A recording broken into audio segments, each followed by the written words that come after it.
Messieurs, bienvenue à Saint-André-Delvaux du centre Wallonie-Bruxelles. On est très heureux de vous accueillir si nombreux pour cette 33e édition du festival Le Courant d'Ilon. Je déclare le 33e festival Le Courant d'Ilon ouvert. Eh bien, Marie Fotso est camerounaise et française. Pour ma part, je suis rwandais. Elle s'est vraiment inspirée de tout ce qu'elle connaissait au niveau de sa coutume à elle. Et de mon côté, moi, je me suis inspiré énormément de mes origines rwandaises. Et du coup, on a essayé de trouver un lien tout naturellement. Je lui ai proposé de ramener directement des danses guerrières de mon pays que j'avais la chance de pratiquer. J'ai l'impression que c'est juste des étoiles qui s'alignent. C'était pas écrit. Et puis, du coup, je lui ai proposé la chose et elle a accepté volontiers. Du coup, on a mis ça dans le film et ça m'a fait du bien de pouvoir mettre aussi une part de moi-même dans tout ça. Parce que je le joue aussi encore plus naturellement, c'est toujours plus intéressant. J'ai fait un rêve et puis je me suis dit que ça rendrait très bien en film. Et le point de départ, c'est une télé qui marche pas? C'est une télé qui marche pas, effectivement. Du coup, le personnage principal se demande pourquoi sa télé marche pas et il se dit comment il va la réparer, quoi. Voilà. C'est le speech du film que vous venez de voir. Quel a été le point de départ? Ça a été surtout un territoire qui est le village de ma grand-mère dans le sud-ouest de la France, en Aveyron. C'est un village où moi je me suis beaucoup ennuyée et j'ai eu envie de filmer cet endroit d'abord. Donc j'ai inventé un personnage de fiction à mettre dans cet endroit. Mais pour l'heure, le programme numéro 3, c'est effectivement 7 courts-métrages de réalisatrices qu'on a appelé Ne me libère pas, je m'en charge.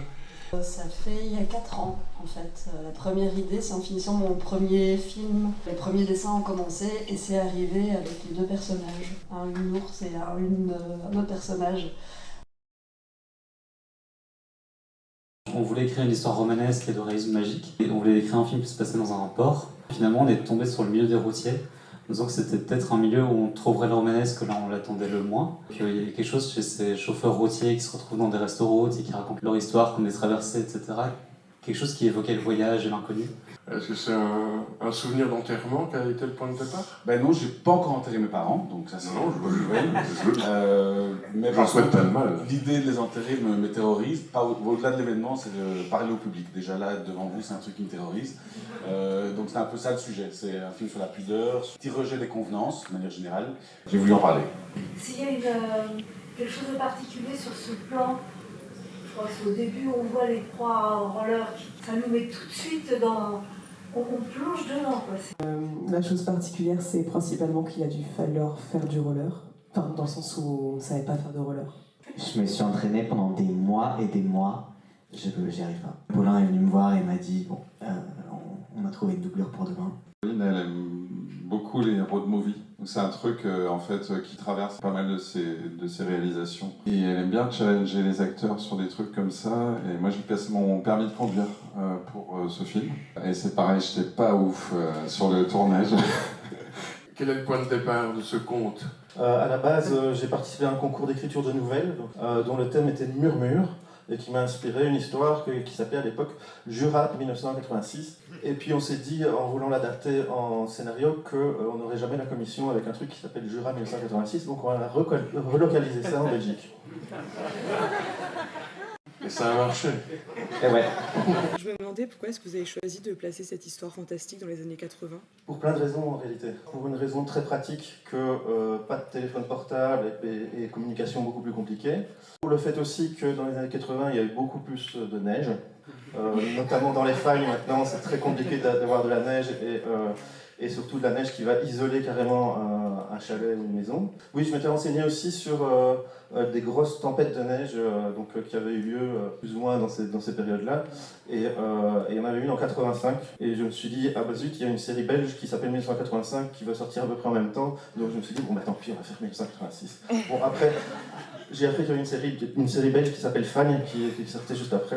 On est parti de plusieurs idées. On s'est dit, tiens, ce serait marrant si à la fin, ils se mangeaient. Mais de base, c'était censé être une lettre d'amour à la mer. Et après, ça a un peu dévié. Alors, comment vous est venue cette idée de fantôme? Ça part d'une histoire que Bruno... une histoire sur laquelle Bruno était tombé, qui était l'histoire préférée d'Albert Einstein. C'est une histoire vraie, qu'on a retrouvée qui a été consignée dans les registres de la police à peu près au début du XXe siècle. Et c'est l'histoire d'un homme qui un jour devant une maison, rencontre quelqu'un, il est invité chez cette personne qu'il ne connaît pas. Il y a un concert, il passe toute la soirée là-bas, il part, il se rend compte qu'il a oublié un objet, le moment est entièrement vide, il retrouve l'objet qu'il a oublié sous une couche de poussière. Voilà, qu'est-ce qui s'est vraiment passé, ça on ne le sait pas. Et Einstein met cette histoire en disant que ça montrait bien que on pouvait trébucher dans le temps. Comment est-ce que vous avez travaillé particulièrement ce genre-là? Je sais pas si on a travaillé un genre en particulier, mais l'idée en tout cas c'était d'expérimenter un truc. Enfin, je voulais tester des trucs en termes de narration, tout ça. Au montage, en vrai, on a passé beaucoup de temps à essayer de créer un langage parce que ça alterne beaucoup dans les temporalités. On a quand même pris plus de temps que pour Blut, qu'on a monté très vite au final. Blut en 2 semaines, c'était monté. Et là, on a mis beaucoup plus de temps parce qu'on a dû trouver un espèce de langage qui soit pas trop chaotique dans les changements de scène et qu'on puisse quand même suivre l'histoire. Voilà. Tu as suivi des études à l'INSAS, mais en montage. Très vite, tu as écrit des scénarios pour d'autres réalisateurs. Il se trouve qu'au début de l'année, tu as publié Scénariste, manuel d'écriture scénaristique pour les apprentis scénaristes, mais aussi pour celles et ceux qui s'intéressent au scénario et au cinéma. Pour vous donner une idée, je vais juste vous lire le tout début. Je suis un salaud, une ordure, une vomissure. Je suis un scénariste. Les scénaristes qui ne sont pas des salauds le deviennent ou changent de métier. Parce que nous sommes tous hantés par des fantasmes inavouables, par des sentiments violents, par des jalousies, des lâchetés, des mesquineries. La plupart des gens peuvent se permettre de l'oublier. Les scénaristes n'ont pas ce luxe. On a une impression, tout en faisant pas grand-chose, en étant tout à fait, comme je dis, j'ai une vie tout à fait bourgeoise, j'ai jamais été arrêté, jamais fait rien de spécial. Mais par contre, il y a vraiment cette impression de, quand il y a un fait divers, entre autres, c'est une des situations où vraiment, ah oui, en fait, on arrive à trouver une solution. Tiens, il a fait ça pour ça, pour ça, pour ça, d'accord. Il y a énormément d'anecdotes. Donc, c'est un anti-manuel, mais c'est aussi très drôle. Non, vous verrez, c'est surprenant. Eh bien, tout d'abord, on a reçu des versions de traitement. L'idée, c'est d'abord d'essayer de voir derrière chaque autrice, chaque auteur, quelles sont les intentions derrière, quelle est la petite flamme qui les porte à travers ce projet, de veiller à souffler dessus pour qu'elles prennent et non pas pour l'éteindre. Franchement, c'était hyper enrichissant. Les 5 projets sont prometteurs. Et ça a été très agréable de les lire et de les suivre. Je me réjouis de les voir tous au courant d'Ilon très bientôt. Bonjour, je m'appelle Franco Nana, je suis acteur de base et depuis 1 an, disons que je me suis lancé dans la réalisation. Avant même de lire le scénario, on a juste discuté de ce que je voulais raconter. J'ai donné une anecdote et Thomas m'a dit c'est ça ton cours. Et le projet que je vais vous présenter, c'est mon projet de court-métrage et les émeutes de la faim. Donc nous sommes à Douala, au Cameroun, en 2008. Donc la population est un peu tendue. Tout a augmenté, ce qui avait l'habitude de coûter 1000 francs CFA, on coûte 10 000.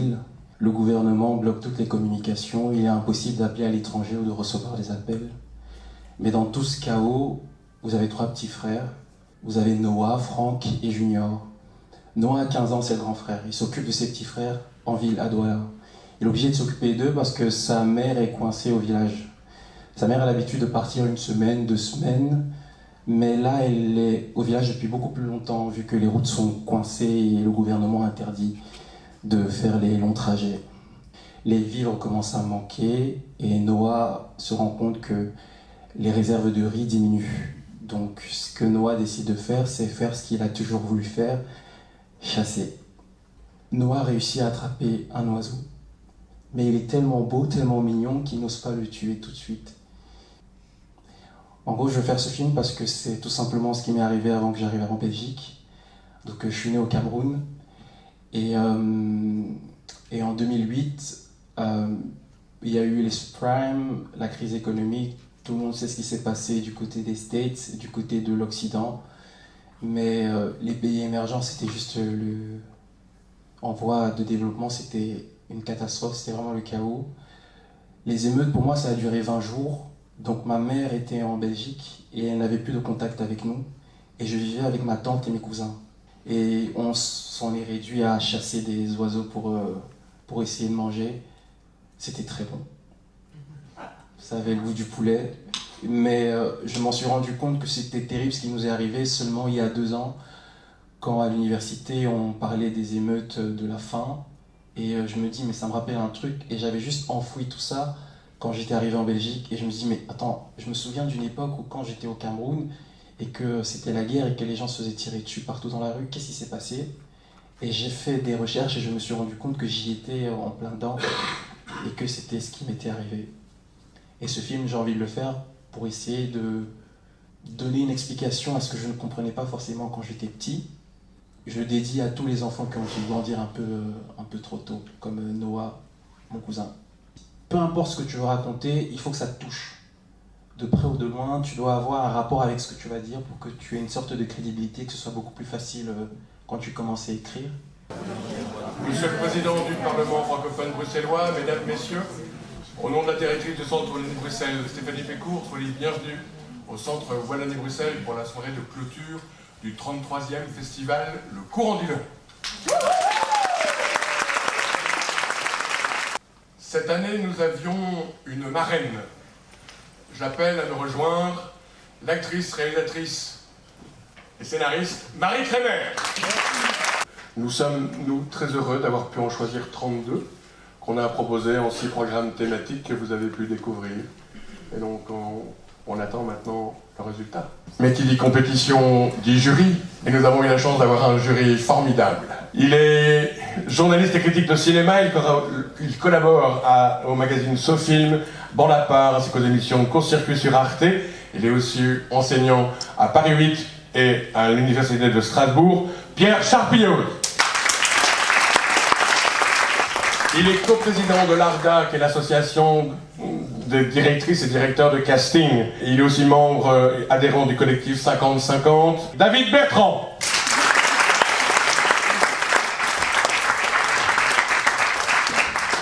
Il est le fondateur et le directeur artistique du festival Film Court de Dinan, dont la 8e édition se tiendra du 19 au 23 novembre 2025. Monsieur Philippe Gauthier. Elle dit qu'elle est monteuse depuis toujours. Elle a monté près de 60 films depuis la fin des années 80, notamment tous les films de Christophe Honoré, mais aussi Frédéric Fontaine, Diastème, Claude Lanzmann et Nadir Moknesh. Chantal Immense. Prix d'interprétation à Cannes en 1998 et César de l'Espoir féminin pour La vie rêvée des anges d'Éric Zonka. Elle a tourné avec François Ozon, Claude Maurieras, Anne Fontaine, Emmanuel Bourdieu, Lucas Belvaux, Chantal Ackermann, Jeanne Birkin, Eugène Grimm, Costa Gavras, Samuel Telman et tant d'autres. Natacha Régnier.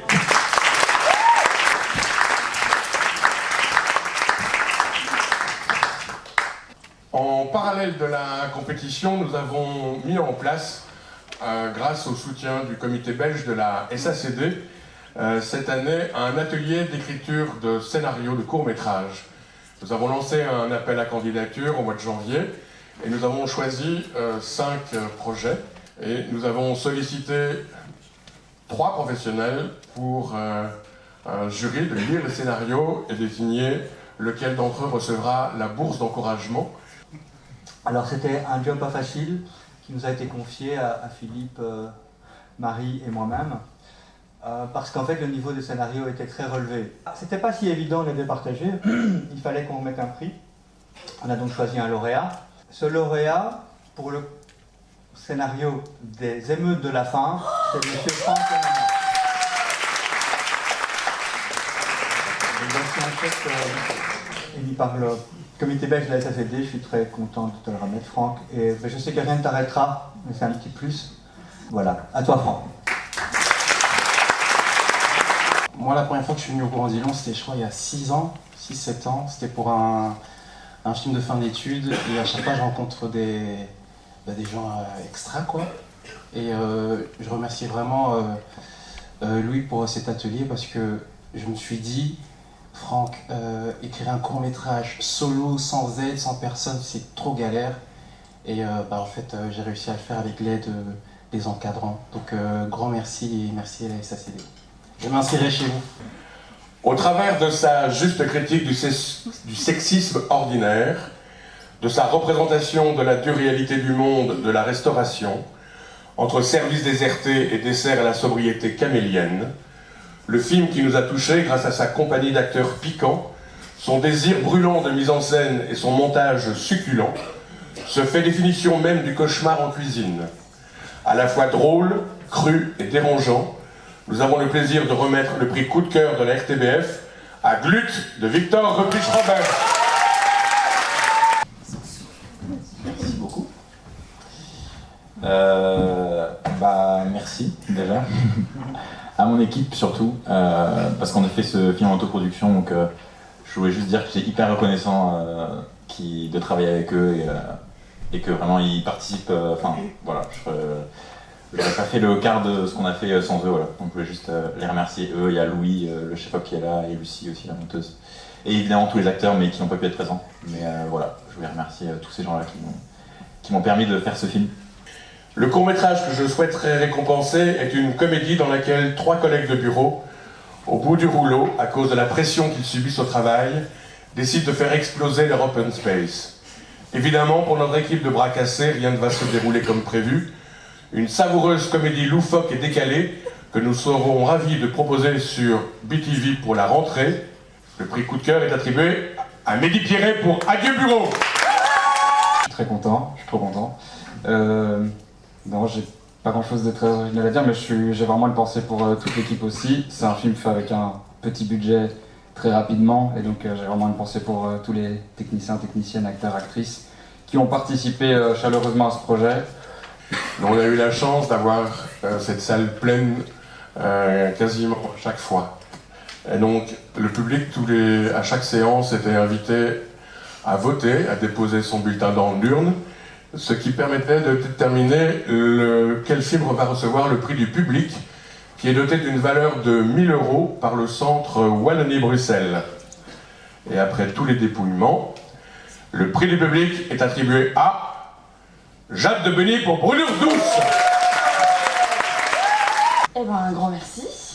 C'est évidemment symboliquement très important puisqu'on fait un film pour le public, et ce prix-là, c'est bien à l'image de cette séance que j'ai trouvée hyper agréable, hyper riche, avec plein de beaux films que j'ai vraiment kiffé voir, et puis des discussions qui étaient hyper intéressantes. Et enfin voilà, j'ai passé un super moment, donc ravie de voir que ça a été réciproque en fait. Voilà, c'est surtout ça. Alors le prix d'interprétation féminine va à une actrice qui nous a bluffé pour un rôle pas évident dans un film aussi très marquant et qui a toutes les qualités que Monsieur le Président vous venez de décrire. Donc c'est Salomé Crix pour le film Sanguine.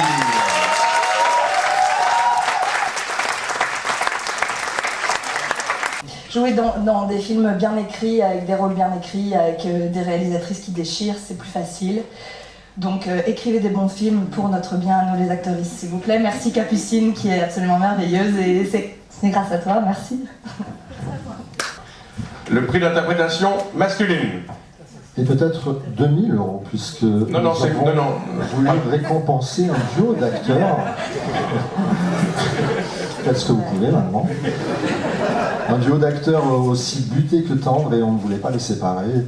Donc Diego Murgia et Charles Lebrun.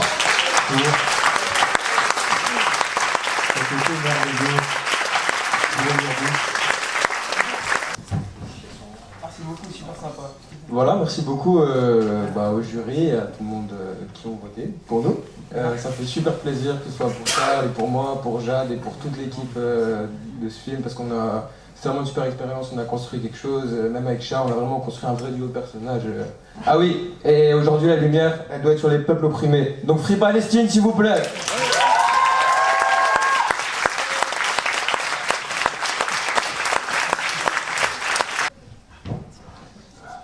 Et donc le prix du scénario revient à un film qui nous a étonnés par son originalité, dont on a beaucoup parlé, puisqu'il s'agit de Martha a peur du noir. Et ben merci beaucoup pour ce prix. Je ne m'attendais pas du tout au scénario, c'est marrant, mais surtout pour ce film. Je suis hyper content que vous ayez, parce qu'on a essayé des trucs dans la narration et tout, et je suis vraiment hyper content que ça vous ait parlé, j'imagine, dans les essais qu'on a fait, quoi. Donc voilà, merci beaucoup pour ce prix, je suis hyper content. Donc voilà, le lauréat ou la lauréate est la meilleure mise en scène et réalisation. Oui. Et pour Jason et les Royaumes. Merci beaucoup pour ce prix, merci au jury, ça fait vraiment plaisir. Ça a été un long chemin, ça a été très compliqué de faire ce film et donc j'aimerais beaucoup remercier mon équipe et notamment mon monteur qui a participé à la réécriture du film au montage, qui a été une vraie étape d'écriture dans le film, quoi. Et j'aimerais aussi remercier la Belgique et le statut d'artiste sans qui ce film n'aurait vraiment jamais pu voir le jour. Et enfin, merci beaucoup à Louis Elio et au festival Le Grand Dillon. Merci beaucoup.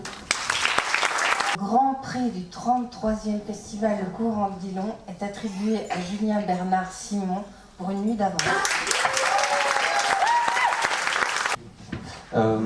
Merci beaucoup, c'est super, enfin, je suis hyper ému. Et je me suis dit plutôt qu'un long discours, peut-être un haïku, ce serait plus simple. Le saule contemple à l'envers l'image du héros. Merci. Je suis extrêmement heureuse d'avoir reçu ce prix pour ce film.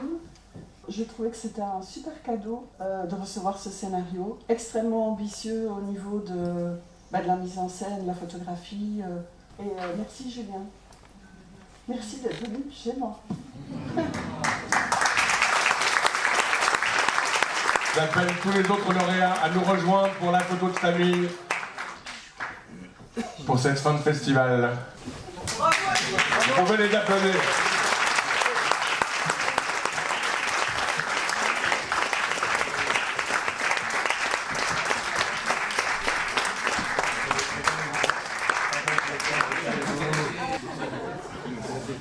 Merci.